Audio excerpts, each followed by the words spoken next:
Art and money have a very strange relationship. From the struggling artist waiting tables to the A-lister celebrity buying its second mansion, images are easy to conjure when we think of the highs and lows of this kind of life. Money has an insidious role in creation. It's both a resource and a reward, just like in any business. And yet you don't start sculpting for the same reason you run a paper company. Most artists don't enter an endeavor with return on investments in their head.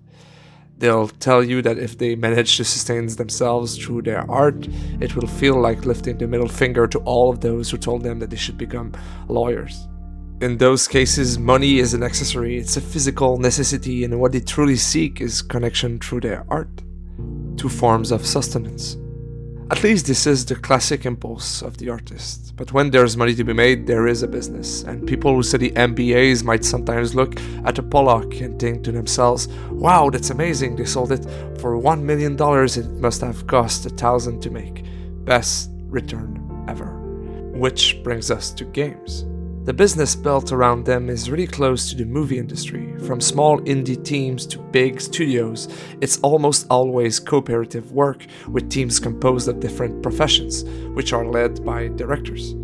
There are award shows, stars, authors, critics, fans, blockbusters, and intimate propositions. And like with movies, each artist that ends up in the industry honed its craft growing up or going to school, dreaming of all they could create one day. And then reality hits. And that's what I want to explore in this video, the clash of the artist's impulse and the sometimes cold reality of the business they enter. I wanted to trace the portrait of those brave souls who risk everything to bring to life an idea that they can't shake off, but also to humanize the hundreds of faceless developers that work for the big studios and that are sometimes on the receiving end of critiques that they don't truly deserve. I've been working in a big studio for a couple of years now, and that notion seems really important to me. And just to be clear, I don't create video games myself, I'm a user researcher. We collect and analyze players' feedback, and we try to understand what it means to experience our games. And every day I also meet the people creating the games. Part of my job is also to understand them. They are sometimes forgotten, blurred behind the larger notion of the soulless AAA companies, even though they are artists too. Their journey is an individual one, each of them coming from somewhere and hoping to bring something into this world. I also have a friend who started his own indie studio and they launched their first game a couple of weeks ago. And in the end, at their core, when I talk with someone from my job or theirs, they all sound the same. They are passionate about video games. I want to explore the context of their artistic expression, the constraints, limitations, and necessities money puts on the table, from the penniless developer to the game designer at a big company.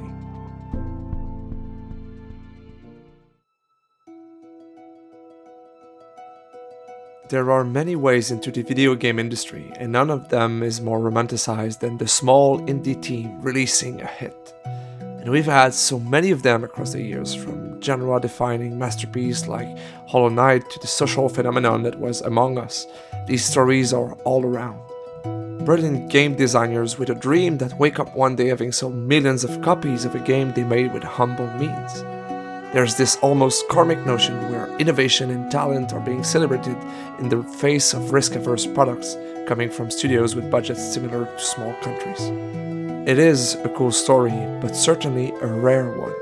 It is hard to have a concrete figure, but let's say that the ratio of games coming out to games never even getting out of development is not as good as we'd want it to be. And one of the big reasons is money, because making a game costs a lot.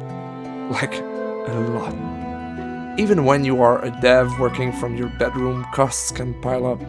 Hardware, texture packs, music, any contractor work, hell, even fonts can sometimes cost an arm. Unless you are someone who can do it all, actual money will have to come out of your pocket to make your vision happen. And that's without talking about the big three when it comes to any project: time, energy, and motivation. For example, if you have a day job, you are working on a game on evenings and weekends. Well, energy and motivation, they take a hit.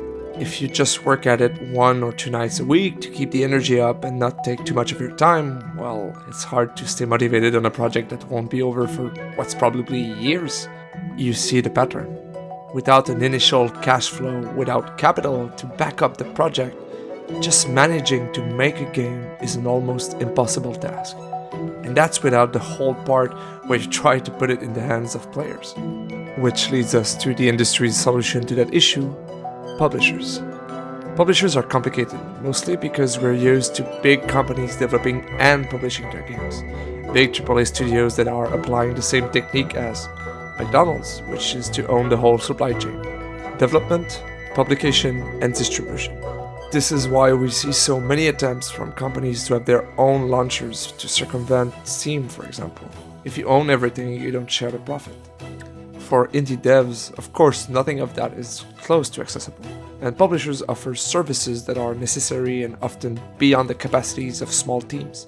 These usually are a cash influx to pay the team, software and hardware needed to make the game, a marketing effort and expertise to help you eventually sell it, the contacts and the legal knowledge to deal with the distributors like Steam, Xbox, PlayStation, Nintendo, etc. And finally, though it is not always the case, playtesting and other user research related services. And in exchange of that, they get many things which vary a lot depending on the type of contract you sign. Usually it's a cut of the revenue, where they start by paying their initial investment and then split the profits, and a certain level of creative input. They sort of become the producers, and their views on the game might turn into the priority for the team. It's entirely possible that by finding the money necessary to make the game, developers end up selling away their vision. They end up sacrificing elements that were important to them, and the game becomes a watered-down version of what they had in mind.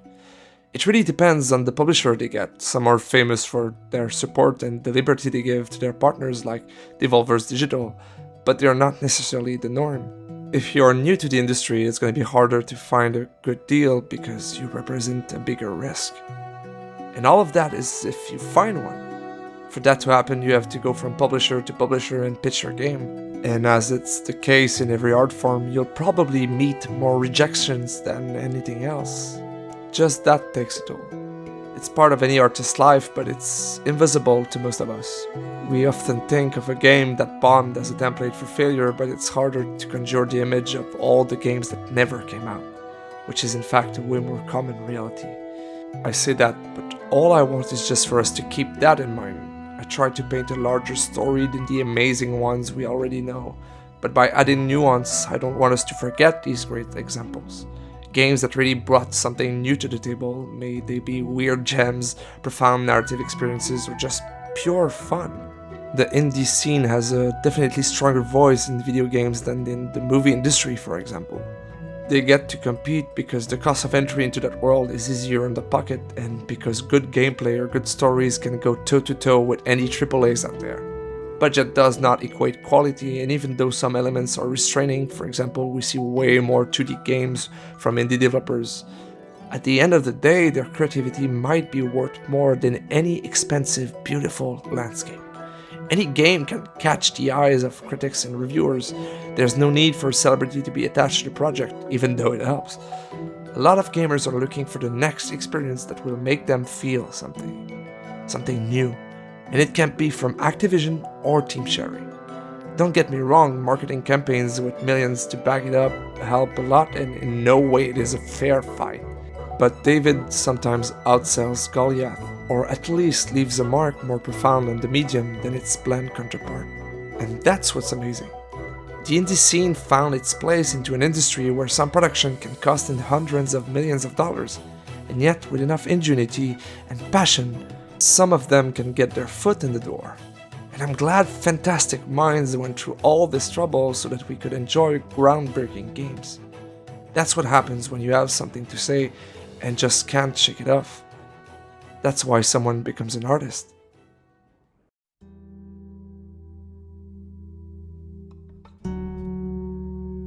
But artists don't always end up working for their own vision. Sometimes they find themselves in teams embarking on a journey of a scale that's incomparable for those of indie means.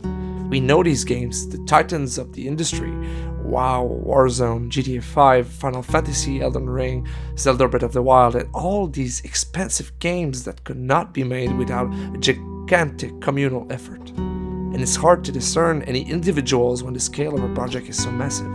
It's hard to grasp how much of someone's life could end up being such a little part of a game. But someone spent a whole year designing the trees, another took months to come up with all the possible iterations for the crafting system.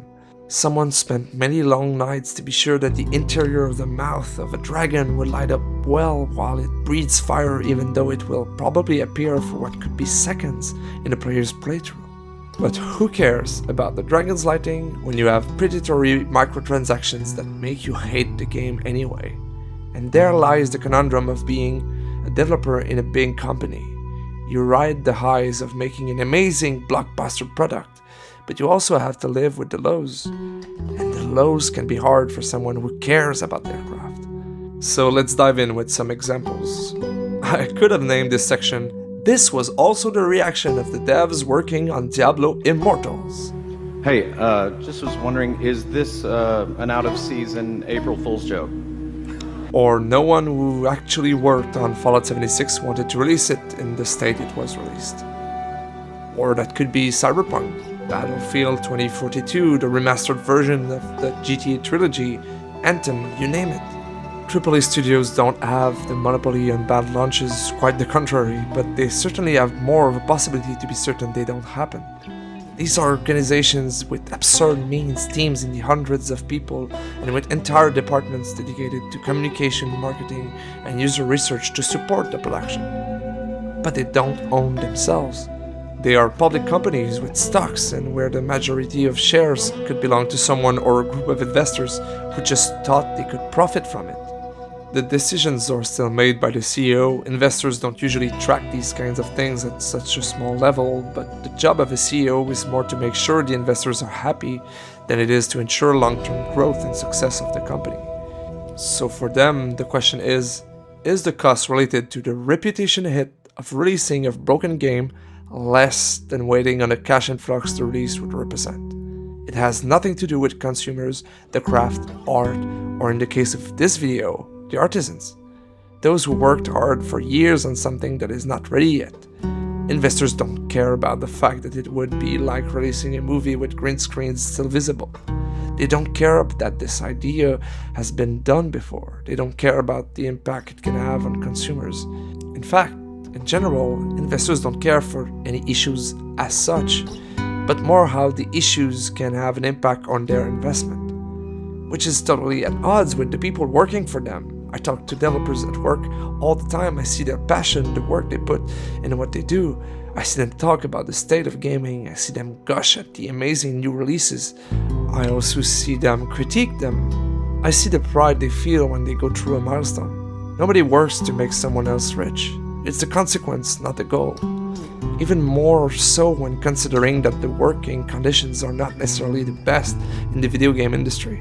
It keeps getting better and better as union efforts and the labor shortage put pressure on the employers to reduce crunch and have higher salaries, but still, it's not as good as being a software engineer for some insurance company. But people put up with these conditions because they are passionate. Passion is good for the soul, but God, is it a bad bargaining chip when it comes to jobs. So when you hate one of these games, as I often do, put yourselves in the shoes of those who made it and how much they must hurt in that situation. How unfair it feels to them when one bug that really sticks out just goes viral and encompasses the entirety of their work in the eyes of the public. I don't say that so that we accept the lamentable state of the games we have seen in the last couple of years. Of course not. I say that because more often than not, the workers are not responsible for that state. Investors and the head of companies are. And I think that's the biggest cost of being part of something this big. Powerlessness. When you're one among 500, your voice means nothing in the grand scheme of things. And it's why there are so many stories of people leaving a big studio and starting their own, smaller one after being hurt one too many times.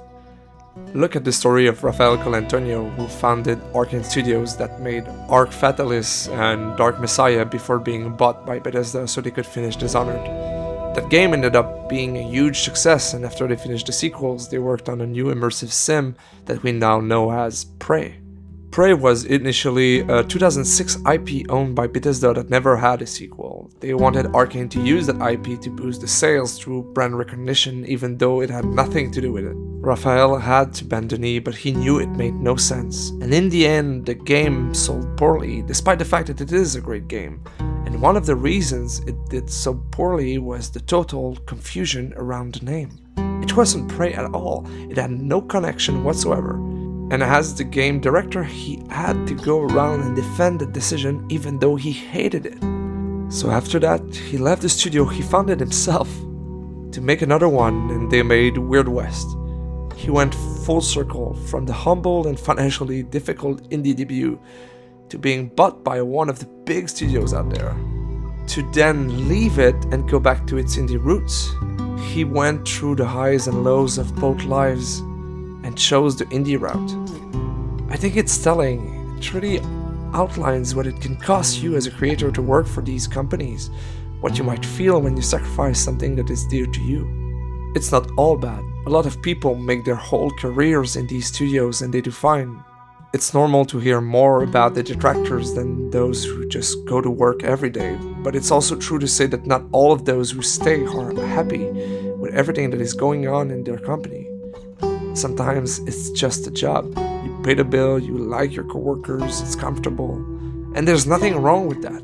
It would be easy to romanticize the noble indie journey and to look down on those who choose a more stable life. But I think people make decisions based on what type of difficulties they can endure. And sometimes you just work at a big AAA and they still make games that feel like passion projects. There's that possibility too. For those who suffer from the practices we have laid out in this segment, their reality will only change the moment where bad decisions from higher-ups who don't care about our art actually affect their sales. When they dodge the review cycles as they push for pre-orders because the game is not ready, we need to resist the hype and wait for the actual game to come out so that we can judge the actual product. If we don't, or even worse, if we just continue to buy their game blindly, even after a debacle like those we've listed before, we give them the signal that it has no cost to them. The reputation hit they took was just temporary and meant nothing long-term. Alone, we're just a cog in the machine. But if, as a community, we move together, things might change. That, or we should just, tweet angrily. That would do it. Yeah. This was an overview of a very complex situation, concise portraits of a diverse crowd of thousands of people. It's imperfect, but I think it speaks to some of the larger struggles these individuals go through, the tension money has with creation and the pressure it puts on the artist's work. I also didn't go through some of the most important aspects that were brought to light in the last couple of years, toxic cultures growing rampant in the industry. I didn't because it wasn't directly about money, even though the handling of those situations absolutely was. And they were not exclusive to the AAA studios, sadly. But we need to keep that in mind when we try to understand the context game makers are living in. It's a hard trait to making of video games. It can be emotionally exhausting and profoundly exciting. It has its highs and lows, and I really wanted to pay homage to those who dedicate their life to that craft. From the pioneers giving everything they got for their passion projects, to those still doing their best for some of the most cynical products of our medium. They all share with us a love of video games. It hurts them too when it's not good, when what they do is not worth your time. They are artists with aspirations and dreams. Of course, not all of them, but most are. And that I'm sure of.